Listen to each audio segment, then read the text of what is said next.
Fuerzas Armadas y la policía se encargarán de la custodia de las primeras vacunas contra el coronavirus que lleguen al país. Serán distribuidas a 10.000 puntos de inmunización en todo el Ecuador. Desde hoy, personal del Ministerio de Salud Pública verifica que los viajeros que lleguen por vía aérea al país porten la prueba PCR negativa para COVID-19. Integrantes del Consejo Nacional Electoral no se ponen de acuerdo sobre el pedido del COE y el Ministerio de Salud de ampliar el horario de votación para las elecciones del 7 de febrero. La policía rescata a una familia que permanecía secuestrada dentro de una vivienda en el sur de Guayaquil. Los captores fingieron ser proveedores para engañar a las víctimas que se dedican al comercio. Las noticias en Televistazo con Pedro Jiménez y Gabriela Baer.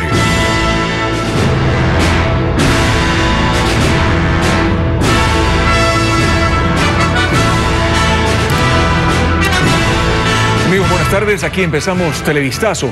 Las Fuerzas Armadas y la policía se encargarán de custodiar las primeras 50.000 dosis de la vacuna contra el COVID-19 que llegarán al Ecuador. Hola, Gaby. Hola Pedro, amigos, buenas tardes. Habrá 40 centros de distribución y alrededor de 10.000 puntos de vacunación. Andrés Maposita nos explica. Las primeras 50.000 dosis de la vacuna contra el COVID-19 llegarán la semana del 18 de enero a nuestro país. El segundo país en Sudamérica que va a recibir la vacuna. El ministro Juan Carlos Ceballos señaló que las vacunas saldrán del laboratorio de Pfizer de Europa. Luego por vía aérea llegarán a los aeropuertos de Quito y Guayaquil para ser trasladadas a los 40 centros de distribución. De ahí las Fuerzas Armadas y Policía se encargarán del custodio hasta llegar a los puntos de vacunación, que se estima serán alrededor de 10.000. Pero luego, en la segunda fase, en la que ya masivamente las vacunas van a llegar y van a ser distribuidas, nosotros tenemos la capacidad de hasta 400 puntos de distribución. Estos puntos de distribución están localizados en todas las provincias, usted se imaginará, a nivel de todo el país. También se dio detalles del proceso de vacunación. Los ciudadanos que deseen acceder a la inmunización deberán realizar una cita y aceptar los términos y condiciones para recibir la dosis. Ya en el punto de vacunación se aplica la inyección. Pasa a una sala de observación por 30 minutos. Luego se registrará al paciente y se le entrega un documento con la fecha para la segunda dosis. Finalmente, hay una observación con exposición a rayos UV de media hora más. Nuestro compromiso es que lleguen 18 millones de dosis al Ecuador, que van a servirnos para vacunar, si son las dos dosis, aproximadamente 9 millones de personas. Estas 9 millones de personas del Ecuador son descartando las personas que están embarazadas, las personas que piensan embarazarse, las personas que son menores de 18 años de edad, etc. Las autoridades informaron que las unidades de cuidados intensivos del país tienen una ocupación del 85% y en hospitalización del 39%. Esperan que en las reuniones en Washington con 4 farmacéuticas puedan lograr más dosis para el país. Atentos porque personas inescrupulosas ofertan vacunas falsas de COVID-19 a través de correos electrónicos y mensajes de WhatsApp. Según los investigadores, los estafadores realizan las ofertas desde números en el extranjero como México y Colombia. Diego Cuenca nos describe cómo opera esta red. Esa captura de pantalla muestra cómo a través de un correo electrónico envían fotos para ofertar una supuesta dosis de la vacuna contra el COVID-19. En la etiqueta aparece la marca del laboratorio Pfizer, pero el producto es totalmente falso. Por eso la Unidad Nacional de Ciberdelitos de la Policía inició las investigaciones porque se trataría de una red de estafadores internacionales, quienes también ofrecen la vacuna falsa a través de WhatsApp. Por los números de teléfono que son asignados, como por ejemplo México y Colombia, tenemos que es la mensajería instantánea por medio de WhatsApp, pues mandan como cadenas indicando de que están ofertando este tipo de vacunas y pues obviamente a un costo y tratando de en este caso sorprender a nuestra comunidad. El Ministerio de Salud en un comunicado lanzó la alerta. Solo los estados y gobiernos del mundo podrán importar la vacuna contra ese virus. Se exhorta a la comunidad a denunciar cualquier oferta de dosis de la vacuna fabricada por Pfizer, que son lamentablemente ofrecidas de manera ilegal e irregular en espacios no autorizados por personas inescrupulosas que hacen ventas clandestinas. Aún no se ha determinado qué sustancia contiene la vacuna falsa, pero el biólogo Washington Cárdenas alerta sobre los riesgos de inyectarse un producto no autorizado por las autoridades sanitarias. En el mejor de los casos, lo que se está inyectando es agua estéril, espero, porque puede ser un agua que no esté estéril, peor todavía, porque ocasiona un tipo de enfermedad bacteriana, ¿no? Entonces, esto tiene que ser, repito, certificado por el Ministerio de Salud Pública, es el organismo llamado para hacer esto. Si no está así, no lo hagan. Por el momento, los agentes de la Unidad de Investigación de Delitos Aduaneros de Ecuador han sido capacitados por funcionarios de Pfizer para poder identificar las dosis falsas. Las vacunas que se están promocionando son las de Pfizer por medio de los aplicativos. Ahora igualmente se está tomando el recaudo correspondiente con las unidades que trabajan en territorio, sobre todo en las fronteras, ¿no? Que verifiquen en caso de existir algún cargamento. Pero además alertan que los ciberdelincuentes, a través de estas ofertas fraudulentas, quieren obtener datos personales haciéndoles creer que están evaluando su condición de salud para recibir la vacuna, agregándolos a falsas listas de espera. Desde hoy, los viajeros que tengan como destino Ecuador deberán presentar la prueba PCR negativo de COVID para poder abordar el avión. Esta es una de las medidas que aplica el gobierno para evitar la expansión de la variante británica de COVID en el país.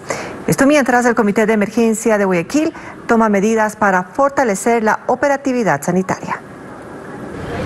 Son los pasajeros de uno de los vuelos internacionales programados para este miércoles 13 de enero en el Aeropuerto Internacional José Joaquín de Olmedo en Guayaquil. Desde las 0 horas, uno de los requisitos que debían cumplir los viajeros para abordar el avión rumbo a Ecuador es presentar una prueba PCR que dé negativo para coronavirus. Conversamos con algunos de ellos y relatan su experiencia frente a esta disposición del COE Nacional. Nada más nos están pidiendo la prueba de COVID, es el certificado de habernos hecho la prueba nada más.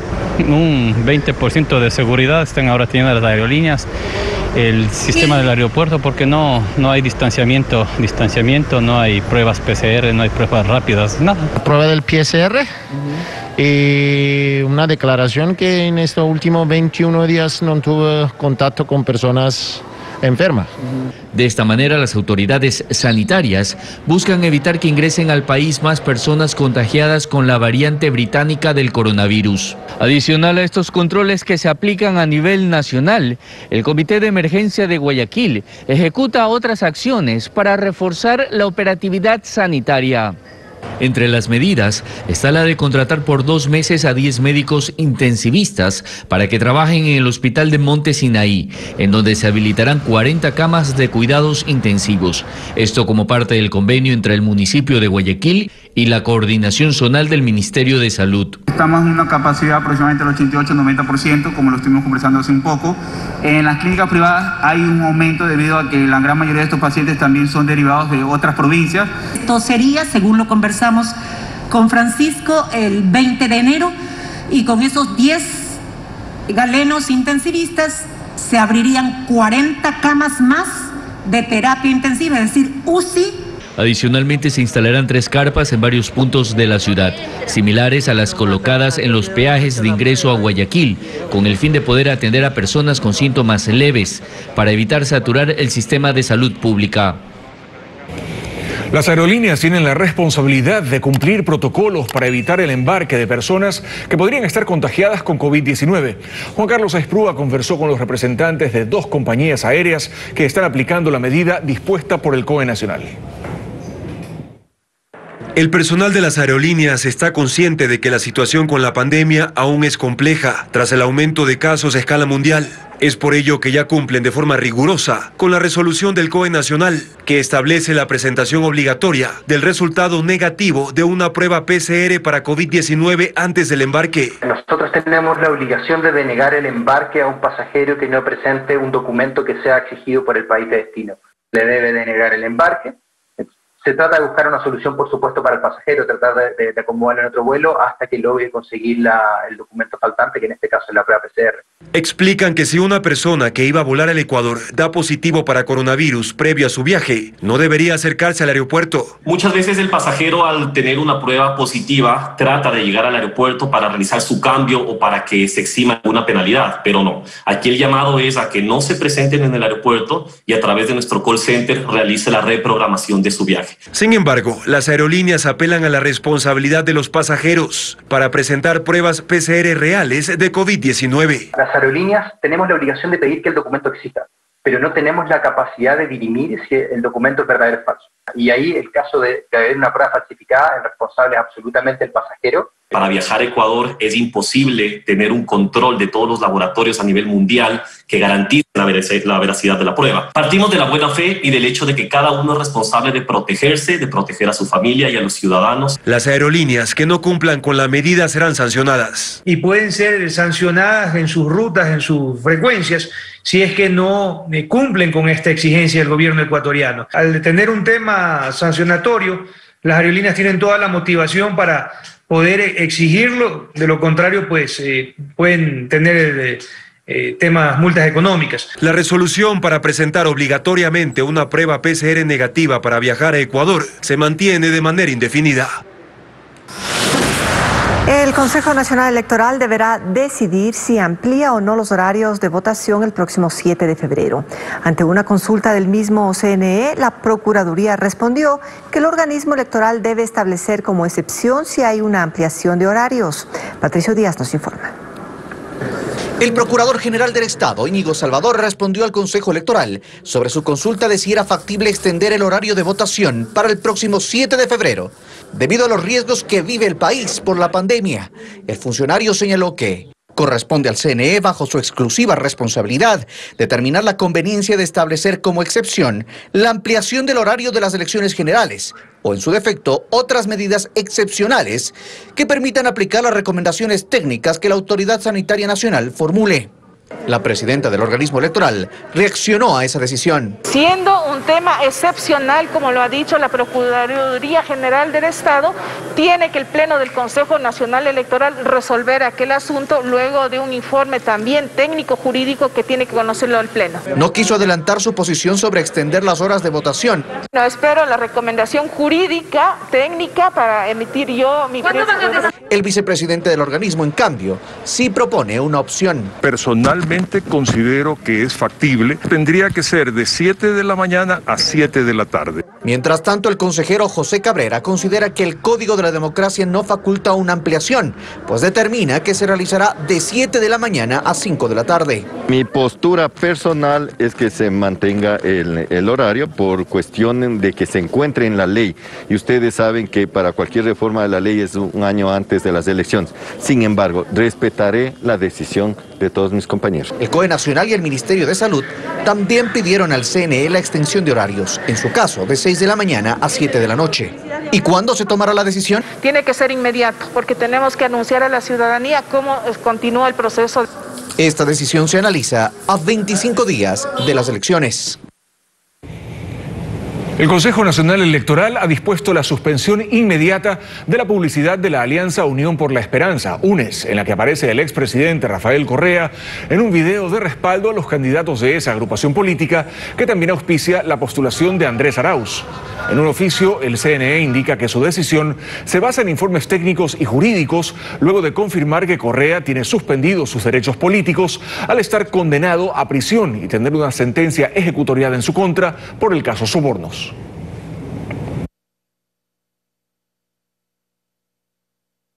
Este fin de semana se realizará el debate presidencial obligatorio organizado por el Consejo Nacional Electoral. Los presidenciables se dividirán en dos grupos que se presentarán en la misma jornada para abordar 4 temas base. Francisco Garcés nos cuenta detalles. Debido a las normas de bioseguridad, ya que son 16 los candidatos a la presidencia de la República, el debate que se realizará este sábado y domingo los dividirá en 2 grupos. Para ello, el Pleno del CNE realizó el sorteo que definió el orden de aparición y de exposición de cada postulante. Cada jornada de debate se dividirá en 2 segmentos y así los 16 candidatos participarán en los 2 días del debate. Y se dividió en 2 jornadas porque no teníamos para dar tiempo a que se aborden varios temas. El primer día se abordarán 2 temas y el segundo día 2 temas. El primer bloque de candidatos que aparecerán el sábado estará integrado por Guillermo Lasso, César Montúfar, Jimena Peña, Gerson Almeida, Pedro José Freile, Lucio Gutiérrez, Gustavo Larrea y Javier Herbaz.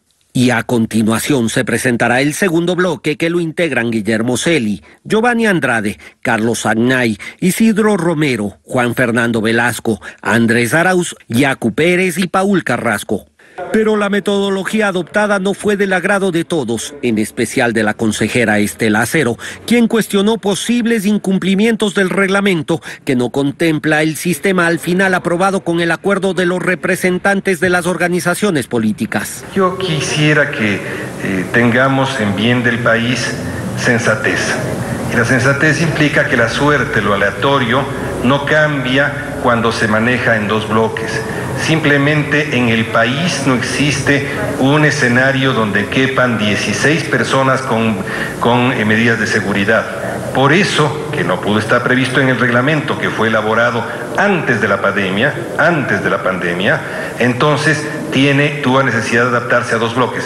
Pero si hay una tosudez respecto a que no es posible de 2 bloques, yo abandono mi sensatez y les digo, volvamos a las reuniones de los inicios. Hemos tenido varias reuniones a las cuales usted, consejera, no asistió.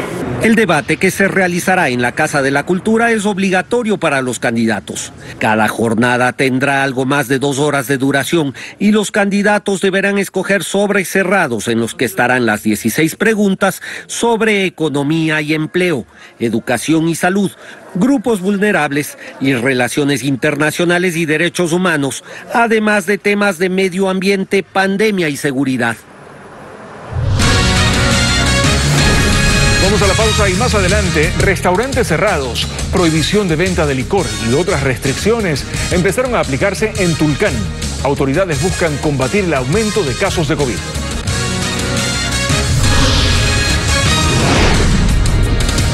También, la policía rescata a una familia que permanecía secuestrada dentro de una vivienda en el sur de Guayaquil. Los captores fingieron ser proveedores para engañar a las víctimas.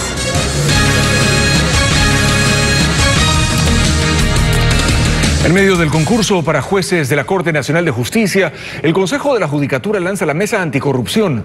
Sin embargo, no asistieron autoridades que enviaron a sus subrogantes y la fiscal general del Estado, Diana Salazar, se desmarcó de la iniciativa. Jacqueline Rodas con los detalles.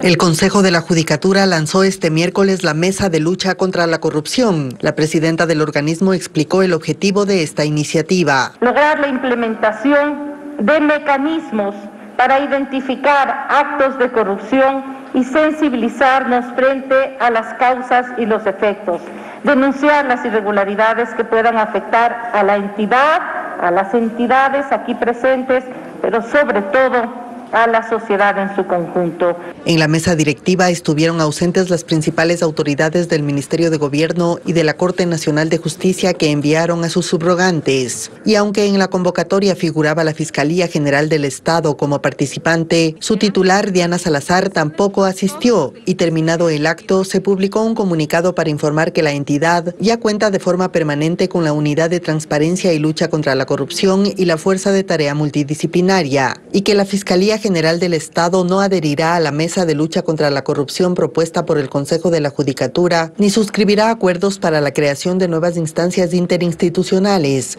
pues considera prioritario fortalecer los espacios de articulación ya existentes. La iniciativa anticorrupción del Consejo de la Judicatura se da en medio del concurso para jueces de la Corte Nacional de Justicia, proceso que ha recibido críticas y que se teme no alcance a cubrir las 16 vacantes requeridas. Las prefecturas del país reclaman ante la Corte Constitucional que el gobierno ha incumplido con los pagos pendientes a sus entidades y ha recortado sus presupuestos. Piden a la Corte que declare inconstitucional la aplicación de un artículo del Código de Planificación y Finanzas Públicas, así como a 2 acuerdos ministeriales referentes al cálculo de recursos para los gobiernos autónomos descentralizados. Indican que son cerca de 680 millones de dólares que el gobierno central debe a las prefecturas. Pablo Jurado, del Consorcio de Gobiernos Provinciales, se refiere a la situación. Nos preocupan los recortes. Para ponerles un ejemplo, la provincia del Carchi, que regularmente recibía cerca de 2 millones de dólares, ahora va a recibir 747 mil dólares. La provincia de Imbabura, que recibía alrededor de 2.200.000, ahora estamos recibiendo 906 mil dólares. Por lo tanto, esos porcentajes es acabar con la institucionalidad, es acabar con esa proyección y esa esperanza que tienen nuestros pueblos. En otros temas, una familia fue rescatada de un secuestro durante la noche de este martes en el sector de Isla Trinitaria, en Guayaquil. La Policía Nacional detuvo a 2 personas durante el operativo. José Carlos Alvarado nos explica cómo los delincuentes operaron en este caso.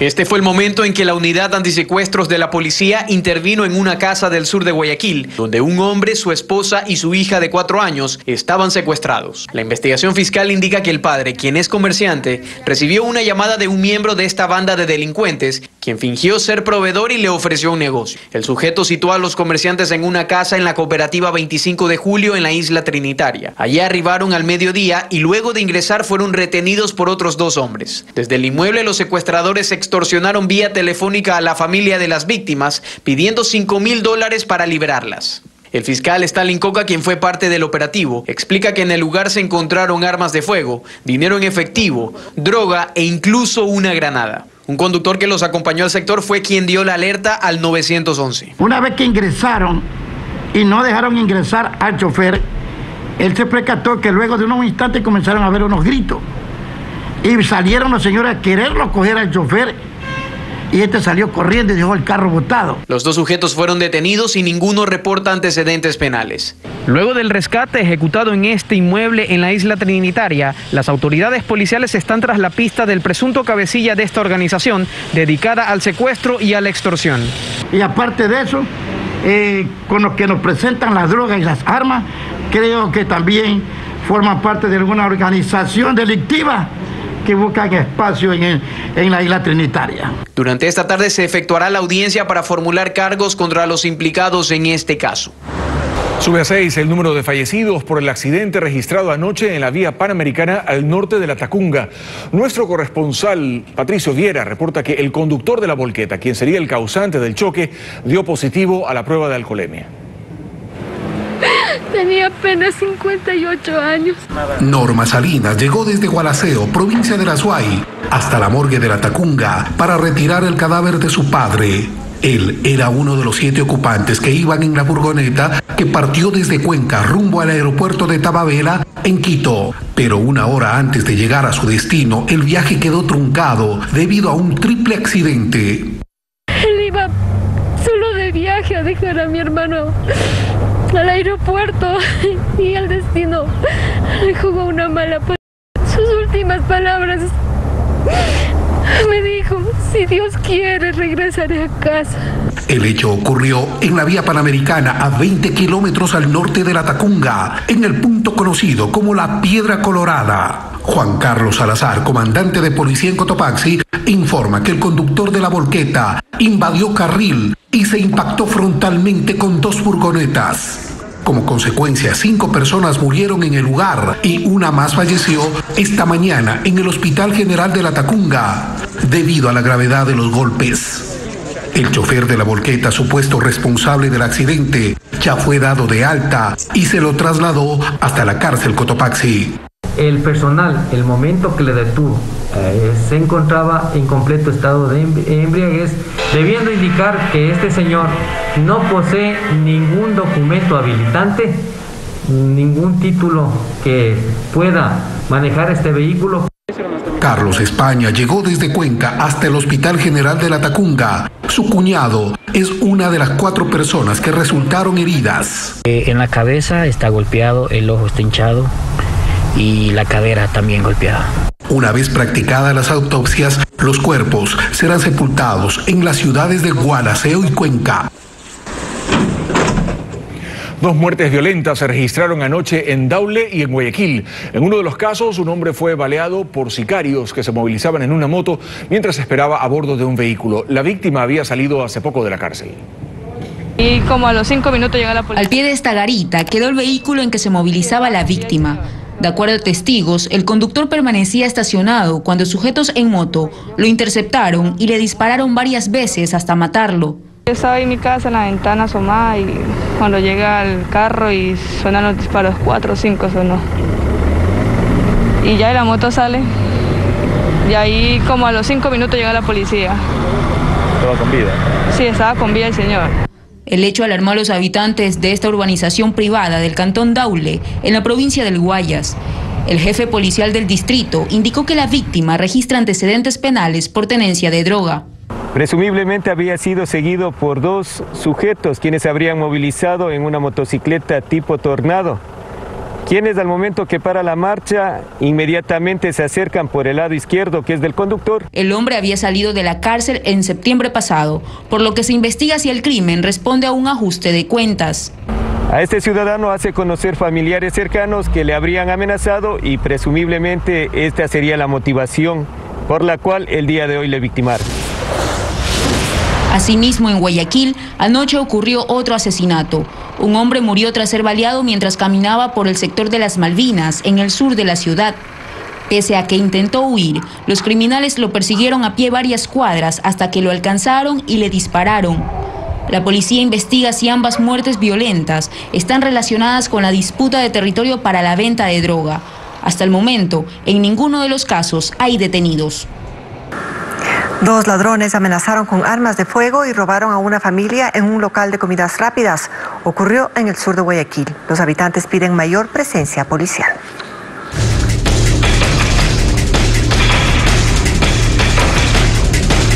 Eran poco más de las 9 de la noche cuando ocurrió el asalto.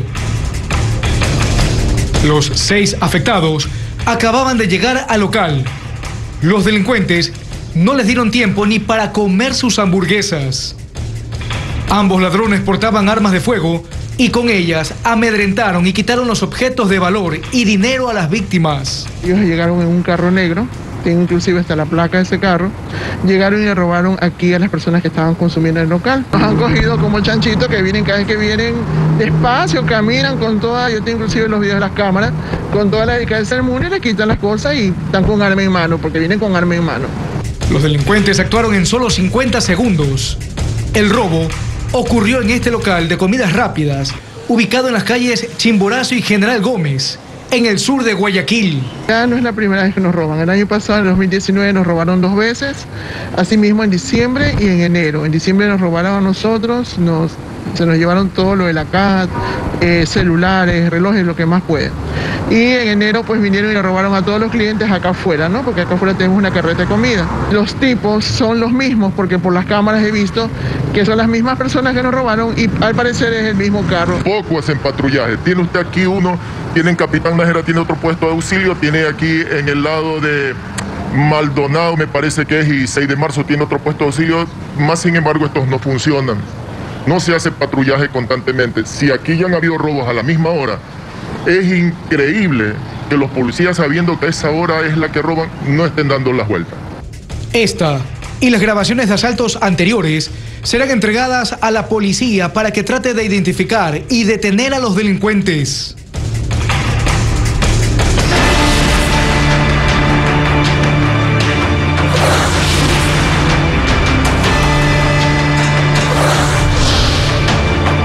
Elecciones 2021. Jóvenes a la Asamblea. Desde los jóvenes hay propuestas legislativas que buscan mejorar la educación superior en el país, pues creen que es un tema urgente a tratar en la Asamblea. Hernán Higuera conversó con otra joven candidata a asambleísta. Se trata de Brigitte Martínez, de Juntos Podemos. Sin dudarlo, aceptó el reto.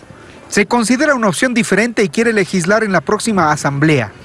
Ella es Brigitte Martínez, de 25 años, una joven madre de familia que cree es el momento para ir en busca de poder, para cambiar. Me motiva la necesidad que tiene la gente, las ganas de luchar, de vivir, de seguir adelante, de emprender, los jóvenes, que seamos los protagonistas para la evolución de un mejor Ecuador. Siendo tan joven, ¿qué experiencia tiene para llegar a la asamblea?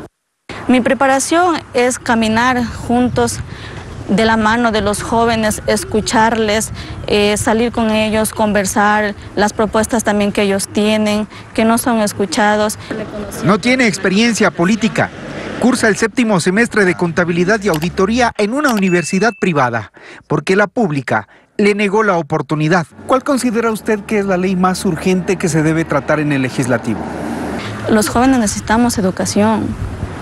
Ya hemos avanzado tecnológicamente, pero no hemos tenido la oportunidad de expresar. Pertenece al movimiento político de Paul Carrasco, Juntos Podemos, lista 33. Pero está en el casillero 10, entre las últimas. Y su campaña la hace sola. Vende ropa por catálogo y de eso vive. ¿Cómo evitar que la próxima asamblea ya no sea el escenario de repartos, cuotas y componendas? Independientemente de los partidos o de la afiliación, no voy por ese ámbito. Voy por mí, voy por todos los ecuatorianos, voy por los jóvenes, es que necesitamos salir, que estamos inmersos y ahogados en un fondo donde no nos dan esperanza. Se la nota aguerrida y asume su desconocimiento a los procedimientos legislativos. Hernán, soy una persona joven y los jóvenes necesitamos salir adelante, como le explico. Yo creo que la juventud se vería reflejada en mí porque yo también soy joven, soy universitaria, también he vivido necesidades como todos los ecuatorianos y es por eso que estoy aquí. Brigitte Martínez es lojana y vive en Quito hace 7 años. Juntos Podemos ha puesto su nombre en una papeleta y ella lo ha aceptado porque quiere trabajo y cambio. Pero aclara que para todos. Cambiamos ahora de tema. En Carchi, el cantón Tulcán puso en marcha una serie de medidas de restricción y prohibiciones para frenar contagios por coronavirus. Los locales que no involucran la venta de productos de primera necesidad amanecieron cerrados. Debido a ello, esta mañana, comerciantes del casco central protagonizaron un plantón exigiendo la reapertura de sus actividades. Las autoridades locales advierten con sancionar a quienes incumplan esta medida. El semáforo rojo será evaluado por las autoridades luego de 2 semanas y será ahí cuando decidan entre la prórroga o el paso a semáforo amarillo. Y con las imágenes de esta iniciativa para acercar a las personas en tiempos de pandemia, nos despedimos, Pedro. Así es, Gaby, más noticias esta noche a las 19 horas. Que tengan todos una buena tarde.